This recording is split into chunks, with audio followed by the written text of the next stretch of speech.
রাতের বেলা শোয়ার আগে পড়বেন 33 বার সুবহানাল্লাহ, 33 বার আলহামদুলিল্লাহ এবং 34 বার আল্লাহু আকবার। আল্লাহর পক্ষ থেকে আপনার শরীরে শক্তি আসবে। এটা যারা নিয়মিত আমল করে আল্লাহর পক্ষ থেকে তাদের শরীরে শক্তি আসে। হ্যাঁ, কারণ এইটা রাসূল সাল্লাল্লাহু আলাইহি ওয়াসাল্লাম কাকে শিখিয়ে দিয়েছেন? তার মেয়ে ফাতিমা রাদিয়াল্লাহু আনহাকে। ফাতিমা রাদিয়াল্লাহু আনহা এবং আলী রাদিয়াল্লাহু আনহু তারা দুজন গিয়েছেন আল্লাহ রাসূলের দরবারে, গিয়ে বলেছেন আমাদেরকে একজন দাসী বা দাস দিন, বাসার অনেক কাজ আমরা করতে পারি না, লাগে না কাজের মানুষ।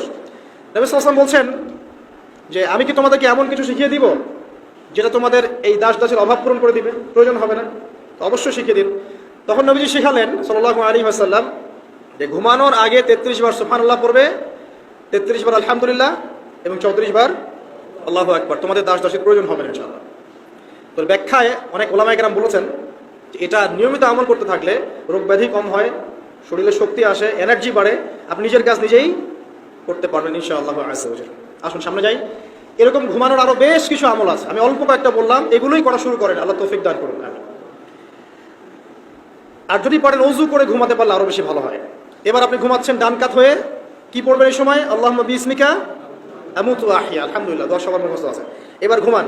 এই যে ঘুমাচ্ছেন আপনি 3 ঘন্টা বা 4.5 ঘন্টা বা 6 ঘন্টা, আপনার এই পুরো ঘুমটা হবে ইবাদত ইনশাআল্লাহ তাআলা। এবং পবিত্র অবস্থায় ঘুমানোর অভ্যাস করতে থাকলে আল্লাহর পক্ষ থেকে আপনি সত্য স্বপ্ন দেখতে পারেন। এখনকার সায়েন্স এগুলো বিশ্বাস করে না, আর এই সায়েন্স কিনে আমার কোনো মাথা ব্যথাও নাই, কারণ এই আজকে একটা কথা বলে কালকে একটা কথা বলে, ঠিক আছে? তো আল্লাহর পক্ষ থেকে আপনি সত্য স্বপ্ন দেখতে পারেন। ইউসুফ আলাইহিস সালাম জেলখানায় বন্দী, সূরা ইউসুফ পড়ে দেখেন। তখন কয়েদিদের মধ্যে দুইজন স্বপ্ন দেখেছে। একজন স্বপ্ন দেখছে তার মাথার উপরে রুটি, উপর থেকে পাখি এটা ঠোকরে কি করছে, খেয়ে নিয়ে চলে যাচ্ছে। আরেকজন স্বপ্ন দেখেছে যে সে শরাব পান করাচ্ছে একজনকে, আছে না সূরা ইউসুফে? তো ইউসুফ আলাইহিস সালাম বললেন যে যার মাথা থেকে পাখি ঠোকরায় খেয়ে নিচ্ছে খাবার, তাকে শুলদণ্ড দেওয়া হবে।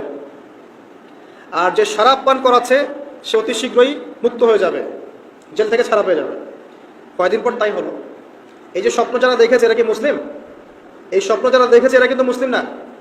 ইউসুফ আলাইহিস সালাম মুসলিম, তিনি আল্লাহর নবী, তিনি স্বপ্নের ব্যাখ্যা করছেন, কিন্তু এখানে একজন অমুসলিমের স্বপ্ন সত্য হয়েছে।